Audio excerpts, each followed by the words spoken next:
I looked up from the paper cup of coffee, just as the silence in the ballroom changed. It wasn't loud. It wasn't dramatic. It was the kind of silence that only happens when someone important walks into a room, and everyone instinctively stops talking before they even know why. A man in a charcoal grey suit stepped through the entrance with 2 assistants following a few feet behind him. Every conversation faded. Even the waiters seemed to pause for a second. Then he looked directly at me. Not at the stage. Not at the executive table. Not at my family. At me. He smiled. "There you are," he said as he walked across the room. "I've been looking everywhere for you." My cousin Daniel frowned. My older brother Ethan actually turned around, assuming the man must be speaking to someone behind me. There was nobody there. The man stopped beside my chair and extended his hand. "I'm sorry I'm late, Noah." I stood. "It's all right, Richard." The room became perfectly still. Nobody in my family had ever heard anyone call me by my first name with that level of respect. Richard glanced around the table before looking back at me. "Are you ready? The board has been asking when their newest partner was going to arrive." I smiled. "They've been waiting. They refused to start without you." At that moment my mother laughed nervously. "I think," she interrupted, "there must be some misunderstanding."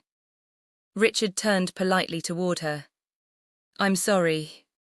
My son isn't, well," she hesitated, searching for words that sounded kinder than what she actually meant. "He doesn't work in this industry." Richard looked genuinely confused. "Mrs. Margaret. Mrs. Margaret, Noah has worked in this industry for almost 11 years. The smile disappeared from her face. Daniel chuckled. "Maybe another Noah." Richard shook his head. "No." He reached into his inside pocket and pulled out a black leather folder. Inside was the same acquisition agreement I had reviewed for nearly 4 months. He placed it gently on the table. "Noah Carter's managing partner." Nobody spoke. Ethan leaned forward. "Managing's partner." "Yes." Richard nodded as if he were answering the simplest question in the world. The acquisition officially closed this morning at 9:15. My sister Emily whispered.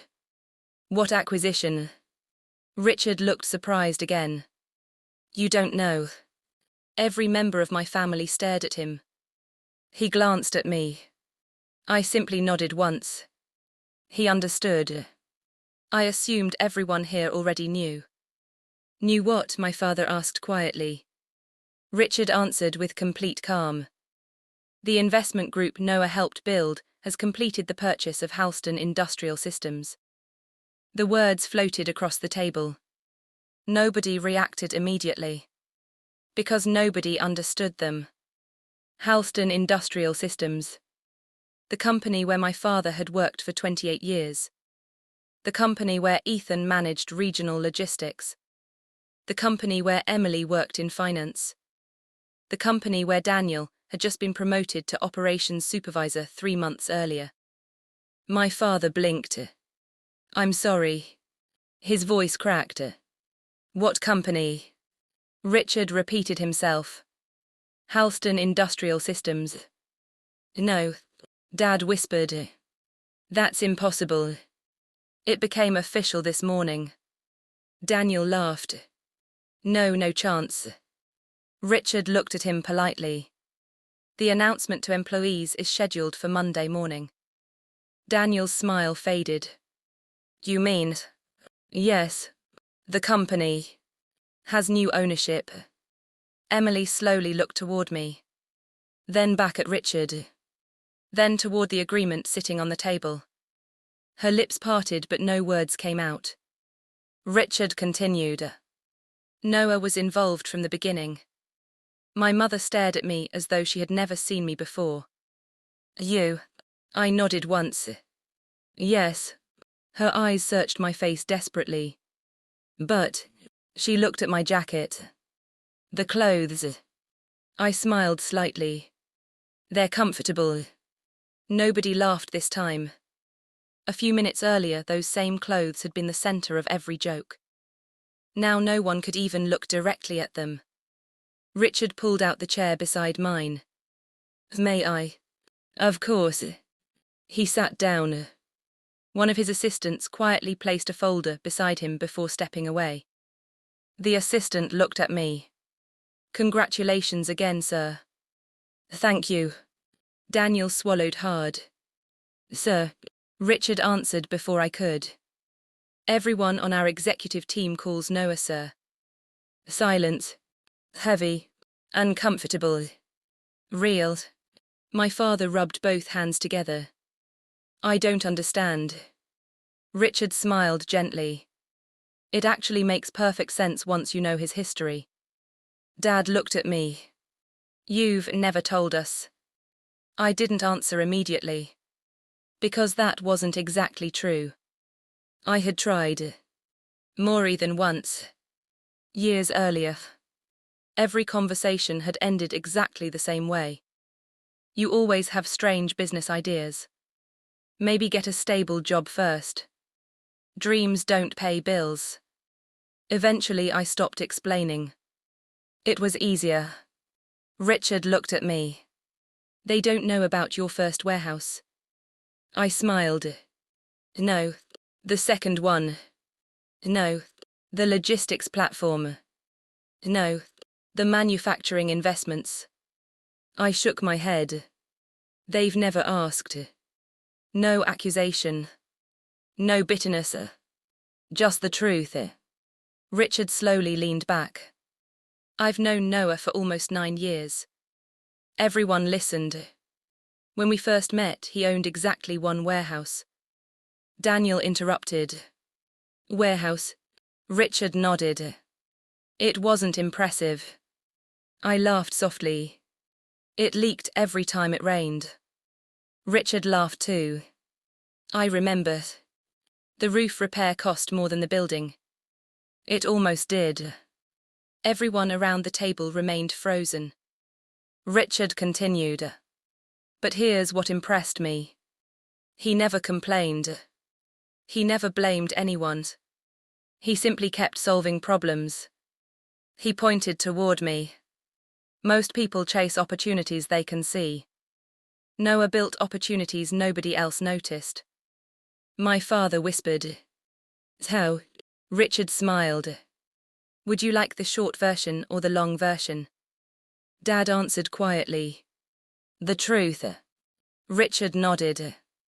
"The truth is actually longer." He folded his hands together. 10 years ago, most investors ignored aging manufacturing companies. They saw outdated equipment. They saw shrinking margins. They saw problems. Noah saw supply chains.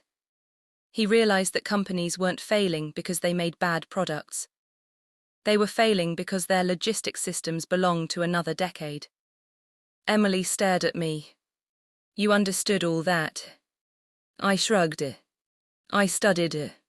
When? Mostly at night." She blinked. "After work?" "Usually." My brother frowned. "You worked at the grocery warehouse." I did. 12-hour shifts. Yes. When did you sleep? Enough. Richard smiled. He used to bring textbooks to meetings. I remember telling him he looked exhausted. You know what he said. Nobody answered. He said being tired is temporary, remaining ignorant lasts much longer. Richard chuckled. I wrote that sentence down. I barely remembered saying it. To me, it had simply been another difficult Tuesday. To Richard, it had become something memorable. Funny how life worked sometimes. The smallest moments often lasted the longest. Across the ballroom, people had started quietly watching our table. Word was spreading. Executives whispered to one another. Employees pointed discreetly. Someone from the event staff walked over and asked Richard something. He answered softly. The staff member immediately nodded before hurrying away. Daniel finally looked directly at me. "So, His voice was smaller now. You're rich. I thought about the question, then smiled. I've been fortunate. Richard laughed. That's one way to describe it. He looked at Daniel. Noah still drives a 6-year-old pickup truck. Daniel blinked. What? He could replace it every week if he wanted. But he likes it. I nodded. It still runs. Richard shook his head, smiling. He also still carries the same notebook he bought for $8. Emily whispered. Why? Because it isn't full yet. For the first time all evening, nobody knew what to say. The room hadn't changed. The decorations were still beautiful. The music was still soft. The dinner plates still reflected the warm lights hanging from the ceiling. Only one thing had changed. The story everyone believed about me. And once that story collapsed, everything they thought they knew began collapsing with it. I watched their faces for a long moment before anyone spoke again. Not because I wanted them to feel uncomfortable. Because I was trying to understand something that had puzzled me for years. Nothing about me had changed in the last 15 minutes. The jacket was still $20 from a thrift store.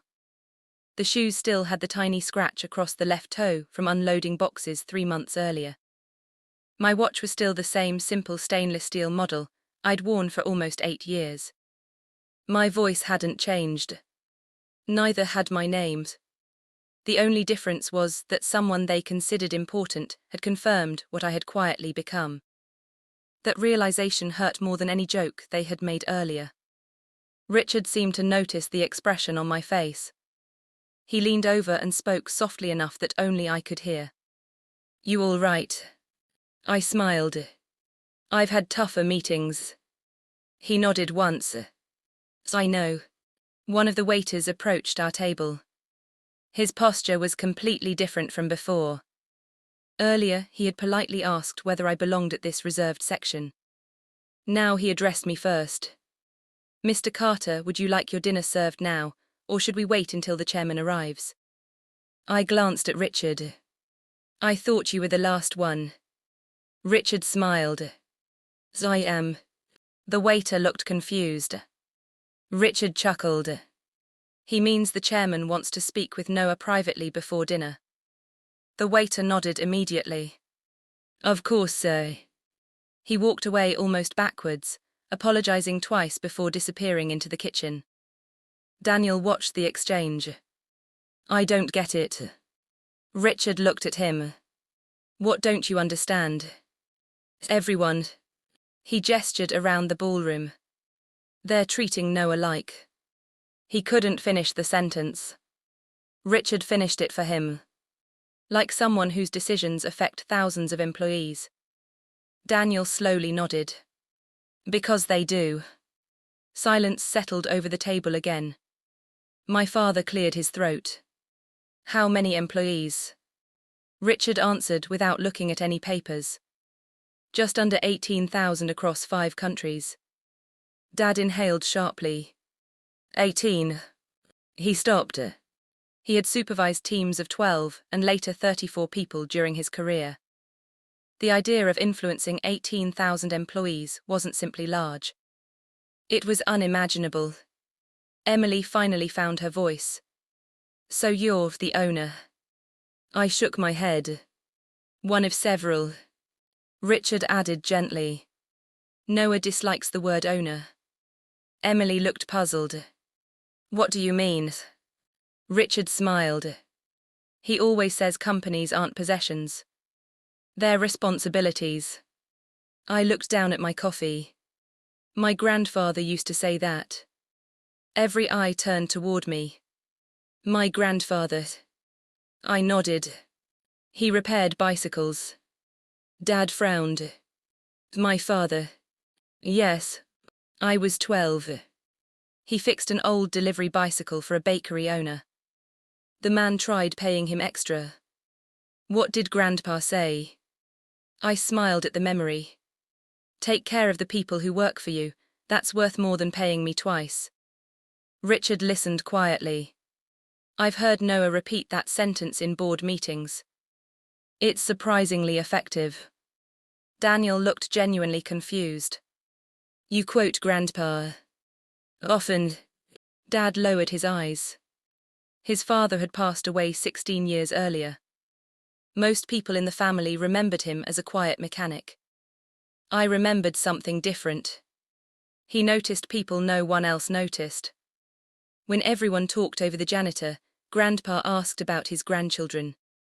When executives visited the neighborhood garage, Grandpa treated the apprentices with exactly the same respect. As a child, I hadn't understood why. As an adult, I realized he had been teaching leadership without ever using the word. My mother folded her hands tightly. Noah. Yes.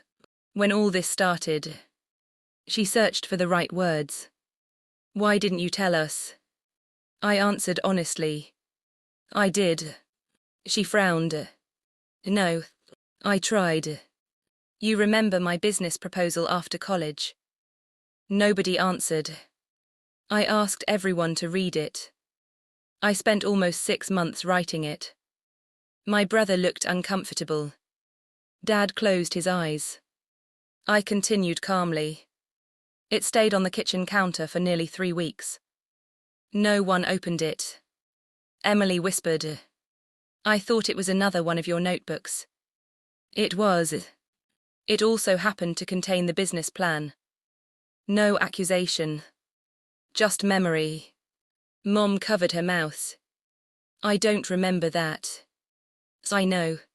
Richard remained silent. He understood there was nothing he needed to add. Some truths become louder when nobody interrupts them. A few minutes later, the ballroom lights dimmed slightly.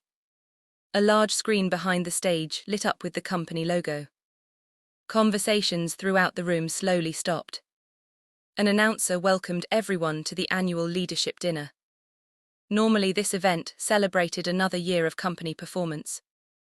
Tonight would become something else entirely. The chairman walked onto the stage. He thanked employees, recognized long-serving managers, and spoke about the challenges facing modern manufacturing. Then he paused. I know many of you are aware that today marks an important transition in our company's history. The room became perfectly still. This morning, after nearly 11 months of negotiations, the acquisition of Halston Industrial Systems officially closed. Around the ballroom, whispers spread like ripples across water. Most employees knew rumors had existed. Very few believed they were true. The chairman smiled. I'd like to introduce representatives of the new ownership group. Several executives stood. Richard stood beside me. He looked down. Ready? I nodded. As ready as I'll ever be. We walked toward the stage together. Behind us, I heard my family's chairs scrape against the floor. Not because they were following us. Because they had stood up without realizing it. Halfway to the stage, Richard leaned closer. Nervous. A little. Good. Why good? The people who stop feeling nervous usually stop caring. I laughed quietly. You've said that before. I stole it from you. When we reached the stage, the chairman welcomed each investor one by one. Then he looked at me. And finally, he smiled. Our youngest managing partner. Applause filled the ballroom. It was polite. Professional. Then the chairman continued. The person responsible for identifying this company nearly 4 years before anyone else believed it could recover. The applause grew louder. He insisted that Halston wasn't a failing manufacturer. He believed it was an exceptional workforce trapped inside an outdated operating system. I heard someone behind me whisper, "That's Noah." Another voice answered, "The guy in the old jacket." The chairman smiled toward the audience. "Ladies and gentlemen, please welcome Mr. Noah Carter." This time the applause wasn't polite. It was genuine. Long. Respectful. Standing at the edge of the stage, I could see almost the entire ballroom. Executives. Factory supervisors, engineers, receptionists, managers, people from every department. Some were clapping because they knew me. Some because they trusted Richard. Some simply because everyone else was standing. And then my eyes found my family. My father was applauding slowly. Not because everyone else was. Because he was looking at me the way a father hopes to look at his child at least once in life. Not with expectations. Not with disappointment. Not with worry. Just quiet pride. It was a look I had spent years believing I would never see. And somehow, that mattered more than the applause. I stood behind the podium for a few seconds before saying anything. Not because I had prepared some unforgettable speech. Because I hadn't. I had spent the last 11 months preparing financial models, meeting lenders, reviewing contracts, negotiating with attorneys and visiting factories before sunrise. I had prepared for the business. Not for the applause. The chairman adjusted the microphone. Whenever you're ready. I nodded. Thank you. The room became quiet again. I know many of you were expecting someone different. A few people smiled. Maybe someone older. Maury laughed. Definitely someone wearing a more expensive jacket. This time even Richard laughed. I glanced down at the sleeves of the faded brown jacket. I've owned this for almost 7 years. It still keeps me warm. The laughter settled into comfortable silence. I'll be honest. I almost bought a new suit for tonight. I looked toward the audience. Then I realized I'd be wearing it because I was worried about what strangers might think. So I kept the jacket. Several people nodded. When you spend enough time building companies, you discover something interesting. The best decisions are rarely made to impress people. They're made because they're the right decisions. I paused. This company wasn't purchased because it was easy. It wasn't purchased because it was fashionable. It certainly wasn't purchased because it guaranteed success. We invested because we visited your factories. We spoke with your supervisors. We met maintenance technicians who had been solving impossible problems with impossible budgets. We met shipping coordinators who somehow kept deliveries on schedule using software older than some of your interns. Soft laughter spread through the ballroom. We met people who cared. And caring is harder to replace than machines. The applause this time came naturally. Not because of me. Because people recognized themselves in those words. I continued. I can't promise that every decision we make will be popular. I can't promise every change will feel comfortable. But I can promise something. No spreadsheet will ever matter more than the people whose names never appear on it. Richard smiled beside me. He had heard me say that sentence dozens of times in board meetings. The audience hadn't. The applause grew louder than before. When it finally settled, I thanked everyone and stepped away from the microphone. It had lasted less than 6 minutes.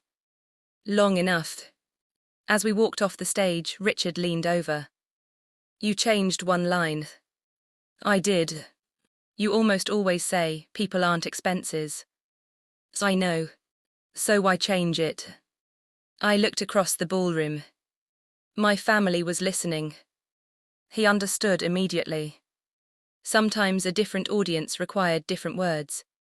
Not because the message changed. Because the bridge to reach them did. Dinner was finally served. Oddly enough, nobody at our table talked about the acquisition for several minutes. People discussed the food, the weather, the music, safe subject. Eventually my father broke the silence. No, yes. Would you tell me how it happened? There was something different about his voice. It wasn't demanding. It wasn't skeptical. It sounded like genuine curiosity. I set down my fork. The short version. He smiled faintly. I think I've earned the long version. I smiled back. I think you have. Richard quietly excused himself. I'll leave you all alone. You sure? He nodded. I've heard the story. You need to tell it to them. He shook my hand and moved toward another table, leaving my family and me together for the first time that evening. Dad waited. So, I took a slow breath. You remember the warehouse job after college? He nodded. I thought you'd only stay there 6 months. So did I. I stayed 4 years. I know. What you probably don't know. I continued. Is that every lunch break I walked through the shipping department instead of eating. Ethan frowned. Why? I was curious. About what? Everything. Why trucks waited. Why some deliveries left half empty. Why identical products took different routes. Why everyone accepted problems they'd seen for 20 years. Emily smiled slightly. That sounds exactly like you. It probably was. I started writing everything down. Every delay. Every unnecessary step. Every conversation. I filled 17 notebooks. Daniel blinked. 17. I still have them. Dad looked surprised. What did you do with all that information? I looked for patterns. Then I built software. Ethan nearly dropped his fork. You built software. I hired 2 freelance programmers. With what money? My overtime. Mom stared at me. You saved all that. I nodded. I didn't buy much. She looked at the old jacket again. For the first time all evening, she wasn't seeing worn fabric. She was seeing choices. Quiet choices. Thousands of them. Small sacrifices that had slowly become something much larger. I continued. The first version failed. The second version barely worked. The third one crashed every afternoon around 3. Emily laughed. Seriously. Every single day. Why, we never figured it out. Even Dad laughed. So what happened? A warehouse manager agreed to test version 4. Free. He saved about 6% in transportation costs. Dad's eyebrows lifted. 6% doesn't sound huge. It isn't. Unless your shipping budget is $30 million. Silence. So, exactly. Then another company called. Then another. Eventually investors noticed. I shrugged. The rest happened slowly. Daniel looked genuinely amazed. I always thought you were just. He stopped himself. Just what? He looked embarrassed. I don't know. Quiet, I guess. I never knew you were doing all that. I smiled. Most people didn't. Because the truth was simple. Building something meaningful rarely looked impressive while it was happening. From the outside it looked like late nights. Old clothes. Missed vacations. Cheap apartments. Second-hand furniture. Packed lunches. People usually celebrated success. They almost never noticed the years spent creating it. Mom reached across the table. Very carefully. Very slowly. She rested her hand on mine. I'm sorry. Just 2 words. No excuses. No explanations. No attempt to rewrite the past. Only 2 honest words. I looked at her. I know. A tear escaped before she quickly wiped it away. I thought. She swallowed. I thought you weren't trying. I smiled gently. I was trying. I just wasn't trying to look successful. No one spoke after that. There wasn't anything left to argue about. Only things left to understand. Across the ballroom, employees continued laughing, eating, and celebrating another company dinner. Most of them had no idea that, at one quiet table near the back of the room, an entirely different kind of meeting had just taken place. Not a business meeting. A family finally beginning to see someone they had been looking at for years. The dinner ended a little after 9. People gathered in small circles across the ballroom, exchanging business cards, congratulating one another, and speculating about what the acquisition would mean. For the first time that evening, I noticed something almost amusing. The same executives who had walked past me without a second glance when I arrived were now waiting patiently for a chance to introduce themselves. One by one they approached. "Mr. Carter, congratulations. It was an inspiring speech. I'd love to schedule some time next week. I've heard wonderful things about your logistics platform." I thanked each of them. No more, no less. When the last conversation ended, I turned back toward my family. They were still standing together. Not talking. Just awaiting. It reminded me of another evening nearly 20 years earlier. I had been 9 years old. Our elementary school hosted a small science fair. Nothing complicated. Cardboard display boards. Baking soda volcanoes. Handwritten labels. Most parents drifted from table to table, smiling politely at every project. I had spent 3 weeks building a simple model that explained how different road layouts affected delivery times. Not because anyone asked me to. Because I thought it was fascinating. I used toy trucks, string, and colored pins to create tiny routes between paper warehouses. I even timed each route with a little plastic stopwatch. When my parents arrived, Ethan had just scored the winning goal in his soccer tournament across town.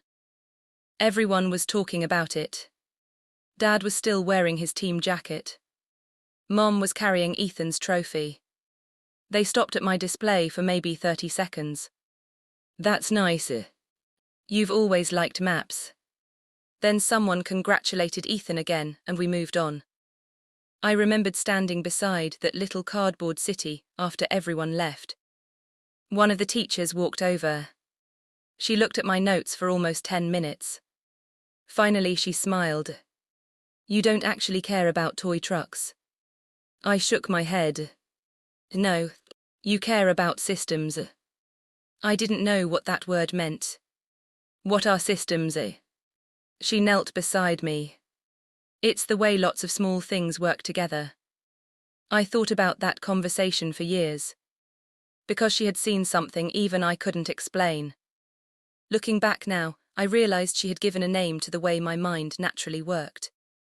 Some people noticed music. Some noticed colors. Some noticed emotions. I noticed patterns. That wasn't better. It was simply different. And for a very long time, different had looked disappointing to my family because they were measuring me with the wrong ruler. Dad interrupted my thoughts. "No, yes. Can we walk outside?" "Of course." The evening air was cool. The hotel gardens were quiet, except for the sound of a fountain near the entrance. Neither of us spoke for almost a minute. Finally, Dad sighed. "I've been thinking about the day you left home." I smiled faintly. "I remember." "I do too." He looked down at the stone path beneath our feet. "I told you that starting a business was irresponsible." "You did." "I said you should stop chasing impossible ideas." "You did." "And I also told you." He stopped walking. "That someday you'd wish you'd listened to me." I nodded. I remember every word. He closed his eyes for a second. I've replayed that conversation in my head 1,000 times. "I always thought I was protecting you." "I know." "No." He shook his head slowly. "I wasn't. I was protecting the version of success that made sense to me." There it was. Not cruelty. Not jealousy. Fear. The kind that disguises itself as practical advice. Dad had grown up during layoffs. Factory closures. Mortgages that barely got paid. To him, a stable paycheck wasn't just income. It was safety. A business wasn't opportunity. It was risk. He hadn't tried to shrink my dreams. He had tried to keep me away from uncertainty. The problem was that certainty had never been where I belonged. "I don't blame you," I said quietly. He looked surprised. "You don't?" "No. You raised me to work hard. You taught me to finish what I started. You never taught me to quit." A small smile appeared on his face. "I guess I did." "You did. The rest." I laughed softly. "I figured out on my own." We stood beside the fountain, watching the water rise and fall. After a while he asked, "Can I ask you one more thing?" "Anything." "When did you know?" "Know what?" "That you'd actually made it." I thought carefully before answering. "Not when I made my first million." His eyebrows lifted. "You didn't?" "No. Not when investors called. Not when magazines wanted interviews. Not even today." He looked genuinely confused. "Then when?" I smiled at the memory. "About 3 years ago. I was visiting one of our warehouses. It was raining. A forklift operator asked if he could leave 2 hours early because his daughter had a piano recital. Dad listened quietly. The supervisor told him no. So I asked why. The supervisor said productivity targets. "What did you do?" "I changed the targets." Dad laughed. "Just like that." "It took 3 meetings." "But yes." "And the employee made it to the recital. The next week he came back with a photo. He didn't thank me. He simply said." I paused. I didn't miss hearing her play because someone up there remembered we're people. I looked at Dad. That's when I knew. Knew what? That we'd built something worth protecting. Money had never created that feeling. People did. Dad nodded slowly. For the first time in my life, it felt like he wasn't just hearing my words. He understood them. Behind us, the ballroom doors opened. Emily stepped outside. "We've been looking for you." Dad smiled. "We're coming." She hesitated for a second before walking over to me. "I owe you an apology too." "You don't owe me anything." "I do." She folded her arms. "I used to tell my friends you were still trying to figure life out." I grinned. "I was." "No." She smiled sadly.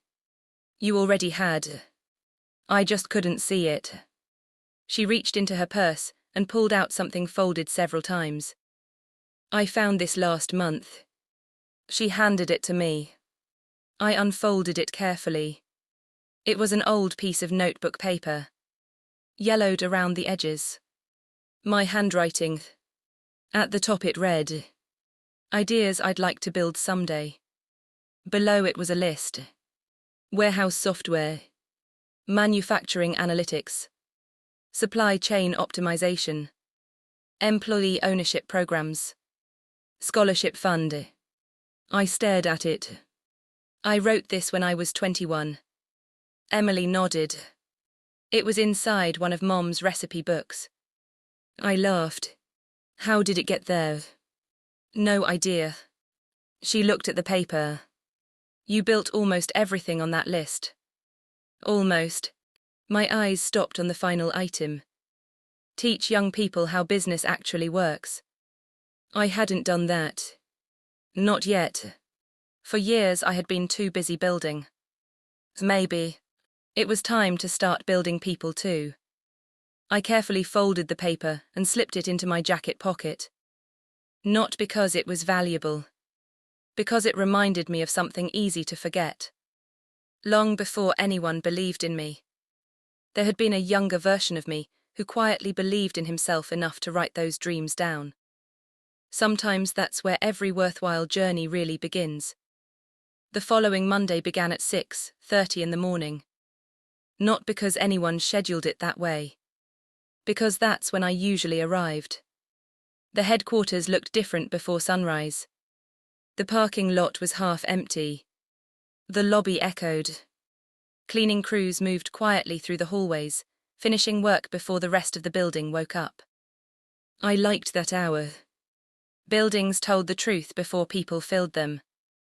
I walked through the front entrance carrying the same brown jacket over one arm and the same worn leather notebook I'd carried for years. The security guard looked up from his desk. Then his eyes widened. "Good morning, Mr. Carter." I smiled. "Morning, Frank." He blinked. "You remember my names. You've introduced yourself 3 times. He laughed. "I figured executives never remembered. I write people's names down." "Why?" "Because everyone deserves to be greeted like a person." He shook his head with a smile. "I think this place is about to change." "So do I." As I stepped into the elevator, I thought about that sentence. People often believed culture changed because of speeches. In my experience, it changed because of hundreds of tiny moments that almost nobody noticed. Remembering someone's name. Answering emails. Keeping promises. Showing up on time. Listening without checking your phone. Those things never made headlines. They built trust anyway. By 8 o'clock, the auditorium was full. Managers from every department. Factory supervisors joining by video. Regional offices connected online. Nearly 18,000 employees were waiting to hear what the new ownership group planned to do. Backstage, Richard adjusted his tie. "You ready?" "As ready as yesterday." He smiled. "You know they're expecting dramatic announcements." "I know." "What are you giving them?" "The truth." He laughed. "That always makes public relations nervous." The chairman stepped onto the stage first, thanked everyone for joining, and officially welcomed the new ownership team. Then he invited me to speak. The applause was warm. Not as loud as the previous evening. More curious than celebratory. I stood behind the podium. For a few seconds, I simply looked around the room. Rows of faces. Some hopeful. Some anxious. Some skeptical. That was fair. A new owner often meant uncertainty. I understood that. "My name is Noah Carter." A few people nodded. Some were seeing me for the first time. "I know many of you spent the weekend wondering what today would bring. You probably heard rumors. Some of them are true." A few people laughed. "Some are very creative." Maury laughed. "I can't stop rumors. But I can answer questions." I took a slow breath. "First, there are no planned layoffs connected to this acquisition." The room changed instantly. Shoulders relaxed. People looked at one another. Some even smiled. I didn't buy this company because I wanted fewer talented people. I bought it because I believed you deserved better tools. The applause came quickly. I let it settle before continuing. "Second, we're investing in technology. Not to replace experience. To remove frustration. If you've spent 10 years fighting outdated software, I'd rather eliminate the software problem than replace the employee." This applause lasted longer. I noticed several supervisors exchanging relieved glances. Then I held up my notebook. This cost $8. It contains ideas worth hundreds of millions. The notebook wasn't valuable. The thinking inside it was. I looked across the audience. Never confuse appearance with potential. That sentence lingered in the room. Because almost everyone had experienced being underestimated at some point. "I have one request. If you see something that wastes time, tell us. If a process makes no sense, challenge it. If you've been saying for years that something needs fixing, don't stop saying it because ownership changed."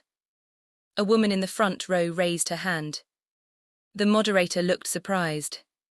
Questions weren't scheduled yet. I smiled. Go ahead. She stood. I've worked here 23 years. My name is Linda. Nice to meet you, Linda. She smiled nervously. You really want employees to challenge leadership? I do. What if leadership is wrong? Then leadership should be grateful someone noticed. Soft laughter spread across the auditorium. She nodded slowly. I've never heard an executive answer that way. I've never understood why. People applauded again. Not because the answer was clever. Because it felt honest. The meeting lasted nearly 2 hours. Questions about equipment, benefits, expansion plans, training, safety. Every answer came back to the same idea. Build systems that help people succeed. Not systems that assume people will fail. Afterward, dozens of employees stayed behind. Some wanted photographs. Others simply wanted to shake hands. One older maintenance technician approached last. He looked to be in his early 60s. His hands were rough, scarred from decades of work. He held out his hand. I just wanted to say something. I'm listening. I've worked for 5 CEOs. He smiled. You're the first one who talked about the people fixing the machines. I shook his hand. What's your name? Harold. Thank you, Harold. He looked at me for a second. Do you know, my dad used to say you can tell what kind of leader someone is by who they notice. I smiled. My grandfather sighed. That afternoon, my assistant knocked gently on the office door. You have a visitor. I looked up from the stack of reports on my desk. I don't remember scheduling anyone. You didn't. She hesitated. It's your family. For a second, I simply stared at her. My family. She nodded. All of them. I closed the folder in front of me. Show them in. A minute later, my parents walked through the door first, followed by Ethan, Emily, and Daniel. They looked strangely uncomfortable. Not because of the office. The office itself was surprisingly simple.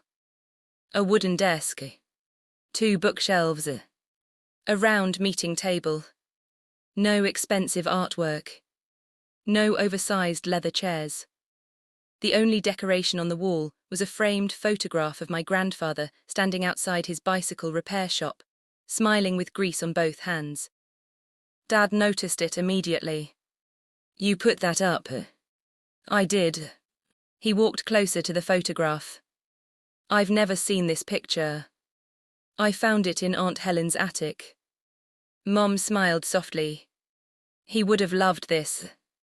I think he would have told me to stop spending money on frames. That earned the first genuine laugh we'd shared all week. I invited everyone to sit. For a few moments, nobody said anything. Finally, Ethan cleared his throat. I asked if we could come. I figured. I wanted. He rubbed the back of his neck, searching for words. To apologize properly. You already did. No. I said I was sorry. I didn't explain. I nodded. I'm listening. He leaned forward. When we were kids, I always thought everything came naturally to me. Sport, friends, confidence. He smiled without much humor. You were different. You'd disappear for hours with books. You asked questions nobody else asked. I didn't understand you. He paused. So I made jokes. I thought I was helping you fit in. I looked at him. Were you? He sighed. No, I was making myself feel comfortable. The honesty caught everyone off guard. He continued. The truth is, I didn't know what to do with someone whose strengths I couldn't measure. That sentence stayed with me. Because I realized it wasn't just about our family. People often respected talents they already understood. Athletic ability, charisma, confidence. They struggled with quieter gifts. Patience, observation, persistence, pattern recognition. Those things took longer to appreciate. "I forgive you," I said. He nodded once. "I hoped you would." Then Emily spoke. "I have something too." She reached into her bag and placed a small cardboard box on my desk. "I've been cleaning out Mom's basement." Inside the box were notebooks. Old ones. My old ones. Every cover was covered in tiny handwritten labels. Warehouse ideas. Delivery routes. Questions. Things that don't make sense yet. I picked up the notebook from the top. I hadn't seen it in years. "You kept these?" Mom smiled sheepishly. "I never threw them away." I looked at her. "I thought nobody wanted them. We didn't read them." She lowered her eyes. "But somehow, I couldn't throw them away either." I opened one notebook. Inside was messy handwriting from when I was 23. Half the ideas were terrible. Some pages were completely crossed out. Others contained diagrams that eventually became software worth millions. I smiled. "It's strange." "What?" Emily asked. "I remember feeling like I was getting nowhere when I wrote these." Dad looked around the office. "Turns out, you were already on your way." We spent almost an hour talking. Not about money. Not about the acquisition. About ordinary things. Family vacations. Grandpa. Old birthdays. Stories we all remembered differently. It felt lighter. As they stood to leave, Daniel lingered behind. There was something else. "Go ahead." He looked embarrassed. "I almost quit yesterday." I frowned. "Why?" "I figured." He laughed awkwardly. "Working for my cousin would be weird." I smiled. "It would." He laughed. "I knew you'd say that." "So, what should I do?" I thought for a moment. "What kind of work do you want to do?" He looked surprised. "I don't know." "Then don't decide based on me. Decide based on the work. If you stay, I expect you to earn every promotion. If you leave, I'll still want you to succeed." He nodded slowly. "I think I'd like to stay." "Then stay. But understand something. If your manager says you made a mistake, they're doing their job." He grinned. "So no special treatment?" I laughed. "Absolutely not." He smiled wider. "Good.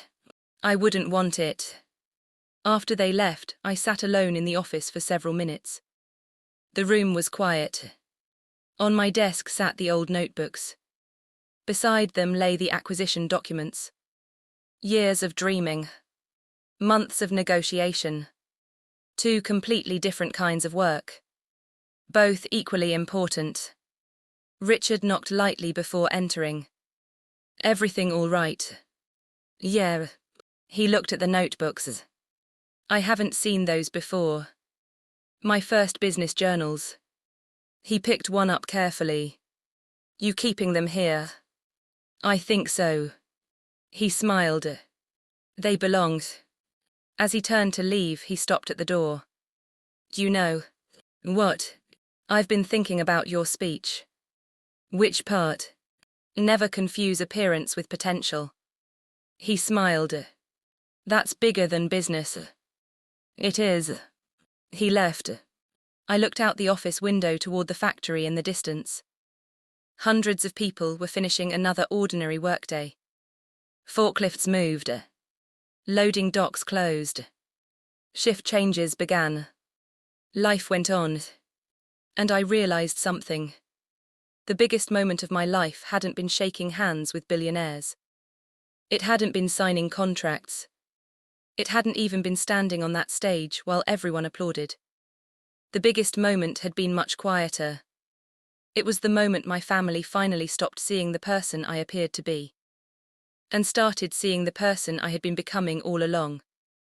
That was the difference between recognition and revenge. Revenge asks someone else to hurt. Recognition simply allows the truth to become impossible to ignore. Most people spend their lives trying to prove others wrong. I had spent mine trying to build something right. Looking back, I was grateful I chose the second path. Because success can change your bank account overnight. Character is built so slowly that you barely notice it happening. And in the end, character is the only thing that makes success worth having. If this story made you think about someone who was underestimated, tell me in the comments. What was the moment someone finally recognized your true potential? And if you've enjoyed this journey, subscribe to the channel because I'll see you in the next one. The story didn't end after that Monday. Real life rarely ends when the applause fades. If anything, that's when the difficult part begins. Over the next 6 months, I learned that buying a company is a transaction. Earning the trust of the people inside it is something completely different. Every Thursday, I picked one location from our network and visited without announcing it beforehand. No cameras. No press releases. No entourage. Just me, a notebook, and a pair of steel-toe boots that permanently smelled like machine oil. At first, people were nervous. Managers straightened their ties. Supervisors apologized for things I hadn't even noticed. Employees became unusually quiet whenever I walked past. I understood why. Most people had only met executives during inspections. And inspections usually meant someone was about to get blamed. So I changed one small habit. Whenever I arrived at a facility, I asked the same question. Who's been here the longest? Not the manager. Not the director. The longest-serving employee. At one warehouse in Ohio, that person was a woman named Gloria. She had worked there for 37 years. When we sat together in the break room, she laughed. You know, you're the first executive who's ever asked to meet me. I smiled. Then everyone before me missed an opportunity. She pointed toward a loading dock outside. See door 7. I nodded. It jams every winter. Has for 12 years. 12. She nodded. We've reported it every year. Every year someone promises it'll be fixed. Every year they reprint it instead. I wrote 2 words. Door 7. The repair order was approved before I left the building. Not because fixing a loading dock was important by itself. Because 12 years of ignoring people teaches them that speaking up doesn't matter. One repair couldn't erase 12 years. But it could begin changing the pattern. A month later, I received a handwritten letter. Not an email. An actual letter. It was from Gloria. She included a photograph of door 7. Brand new tracks. Brand new rollers. At the bottom she wrote, it wasn't about the door, it was about finally believing someone was listening. I kept that letter. It's still in the top drawer of my desk. Because businesses rarely fail from one catastrophic mistake. They fail from thousands of tiny moments when people quietly conclude that nobody cares. The opposite is also true. Trust grows from small moments repeated consistently. Around the same time, something unexpected happened with my family. Dad retired. After 29 years with the company, he decided it was time. His retirement ceremony was held in the same factory where he'd started as a machine operator in his 20s. He asked me not to attend as an owner. He wanted me there as his son. So I sat in the back row. No reserved seat. No introduction. Just another family member watching. His supervisor stood at the podium. He spoke about Dad's reliability. His honesty. The fact that he'd never missed a safety audit. Then he smiled. Most people know Thomas Carter as someone who solved problems. I'd like to tell you about the problem he solved that wasn't in his job description. He told a story I'd never heard before. 21 years earlier, a young employee had made a mistake that could have cost him his job. Dad discovered it. Instead of reporting him immediately, he stayed 3 hours after his own shift ended, helping the young man fix it. The supervisor looked toward my father. "You once told him." He glanced at a small note card. "Everyone deserves one mistake they learn from instead of one mistake they never recover from." I looked at Dad. He looked embarrassed. I'd never heard that sentence. He'd never told us. After the ceremony, I asked him about it. He shrugged. It wasn't a big deal. It probably was to him. Dad smiled quietly. I guess. It suddenly made perfect sense. The values I admired in leadership hadn't appeared from nowhere. Some of them had been sitting across the dinner table my entire childhood. Parents don't always teach through speeches. Sometimes they teach through moments their children never even witness. A few weeks later, Mom invited everyone over for Sunday dinner.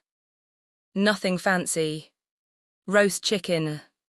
Mashed potatoes. Homemade bread. The same recipes she'd cooked for decades. As I walked in, I noticed something sitting on the hallway table. My old science fair project. Or what was left of it. The cardboard had yellowed. The paper roads were faded. Most of the little toy trucks were missing. Mom caught me staring. "I found it in the attic." "You kept this too?" She smiled. "I think I've been keeping more than I realized." I picked it up carefully. One corner had my childish handwriting. "Fastest route isn't always the best route." I laughed. "I actually wrote that." Dad looked over my shoulder. "You were 9. I know." Emily smiled. "You've basically been saying the same thing your whole life." She was right. As children, we often reveal who we'll become long before anyone understands what they're looking at. That afternoon, my youngest niece wandered into the living room. She couldn't have been older than 8. She pointed at the little cardboard roads. "Uncle Noah." "Yes. Did you make this?" "I did." She thought for a second. "It's kind of weird." Everyone laughed. Then she added, "But I like it." I smiled. So did I. She looked at me with complete seriousness. "I like making weird things too." I handed her one of the tiny paper trucks. "Then don't stop." She nodded as though I'd given her incredibly important advice. Maybe I had. Children rarely need permission to be extraordinary. They usually need permission to remain themselves. That evening, as I drove home in my old pickup, I realized something that had taken me years to understand. The real system wasn't business. It wasn't wealth. It wasn't family expectations. It was something much deeper. People naturally create stories about one another. This person is the smart one. That person is the successful one. He's irresponsible. She's reliable. Once those stories take hold, we stop looking for new evidence. We only notice what confirms what we already believe. That's the real trap. Not cruelty. Certainty. The moment we become convinced we've completely figured someone out, we stop seeing who they're still becoming. My family had fallen into that pattern. So had former bosses, teachers, classmates. Even I had done it to other people from time to time. The lesson wasn't that everyone secretly becomes a billionaire. Most don't. The lesson was much simpler. Never confuse someone's current chapter with their entire story. The quiet person may become the leader. The struggling student may become the inventor. The overlooked employee may someday transform the entire company. And sometimes, the person wearing the oldest jacket in the room is carrying the biggest vision. If you've stayed with me until the end, tell me in the comments. Have you ever been underestimated because of how you looked, where you came from, or what others assumed about you? I genuinely love to read your story. And if you enjoy calm stories where justice comes through truth instead of revenge, subscribe, and I'll see you in the next one.